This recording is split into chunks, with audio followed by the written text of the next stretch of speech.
धवल को जब चोटें लगती है ना तो वो वहीं पे बेहोश हो जाता है और बेहोश होने के कारण इसके सर में तक पानी चली जाती है क्योंकि ये स्विमिंग पूल में गिर जाता है। लेकिन जब तक बाकी लोगों को पता चलती तब तक काफी लेट हो चुकी होती है। ये भी एक रिव्यू वीडियो है तो चलो बात करते हैं। अब धवल नताशा को प्रपोज करता है तो वो तो उसकी प्रपोजल को एक्सेप्ट नहीं करती है बल्कि उसके ऊपर कई सारे आरोप लगा देती है कि तुमने मेरे दिल को तोड़ा है। और बस वहां से वो उसकी अंगूठी को फेंक देती है और फिर वो ऑटो से निकल जाती है वहाँ से। ये बेचारा सोचता है कि नहीं, अगर आज मैं नताशा को नहीं रोक पाया तो शायद आने वाले समय में मेरा जो बच्चा खोचा एक प्यार भी है, रिश्ता भी है, वो भी खत्म हो जाएगा। बस ये रोकने के लिए भागता है और वहीं पे ये एक्सीडेंट हो जाता है। घर के लोग तो चिंतित होते हैं क्योंकि वो काफ़ी वक्त से धवल को फ़ोन कर रहे होते हैं, उसका फ़ोन लग नहीं रहा होता है।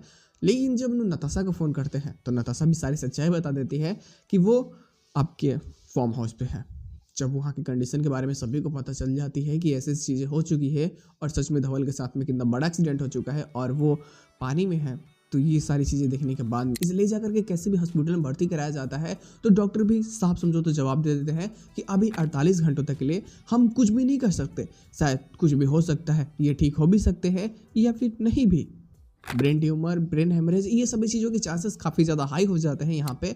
तो अब इस चीज़ को देखने के बाद में अमरीश बहुत ही ज़्यादा चिंतित हो जाता है। हालांकि इसको एक बार तो होश भी आता है और जब होश आता है तो ये सिर्फ नताशा को याद कर रहा होता है। तो ऐसा लगता है कि ये नताशा से मिलना चाहता है। तो अमरीश फैसला करता है कि वो कैसे भी करके नताशा को ले करके आएगा। बस यहाँ से वो निकल जाता है और चला जाता है नताशा के पास में। जाकर के जब सारी कंडीशन के बारे में बताता है तो उसको तो पहले लगता है कि ये मजाक कर रहा है, एक तो पहले मुझे घर से निकाला और अब आकर के मुझे बेवकूफ़ बना रहे हैं। तो वो बोलती है कि नहीं, मुझे कोई फर्क नहीं पड़ता कि आपके भाई के साथ में क्या हो रहा है।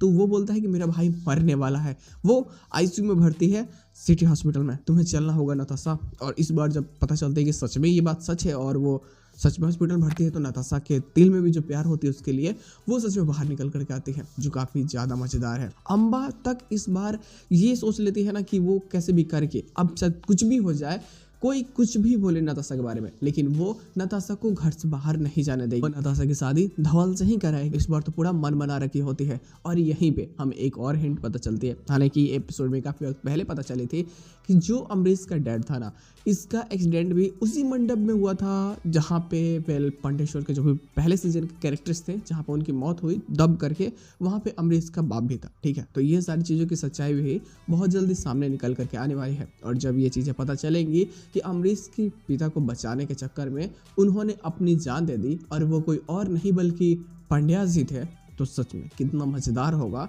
और ये रिश्ता समझो कि और ज़्यादा ही मजबूत हो जाएगा। हालांकि अमरीश भी एक तरफ से देखा जाए तो वो बुरी तरीके से हार चुका है, अब उसके पास में कोई भी प्लान नहीं है खेलने के लिए। और इस बार वो समझ जाता है कि मैं नताशा को धवल से दूर नहीं कर सकता, और अगर मैं करता हूँ तो सिर्फ और सिर्फ मैं अपने भाई के साथ में धोखा कर रहा हूँ और मैं उसकी जान को जोखिम में डाल रहा हूँ। धीरे धीरे सारी सच्चाई सामने निकल करके आ रही होती है और धवल के दिल में जो प्यार होता है उसके लिए ये भी सबके सामने आ जाता है।